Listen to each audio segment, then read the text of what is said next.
বর্তমান Khilkhet Meridian bridge to Mohakhali সড়ক এই অবস্থা।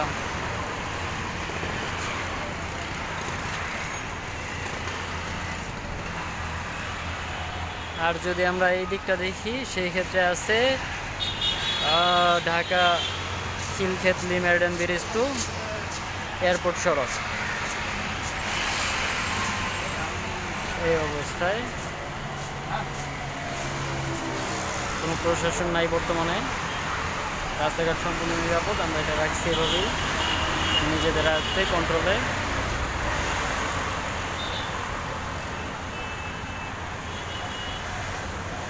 সামনে আছে আন্দোলনরত শিক্ষার্থীরা, এই যে বাস দু একটা যায় এইভাবে।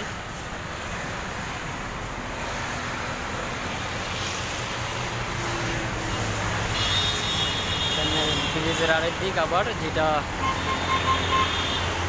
মহাখালীর দিকে যাচ্ছে, ঢাকা খিলক্ষেত মেরিডিয়ান থেকে প্রধান সড়ক হাইওয়ে।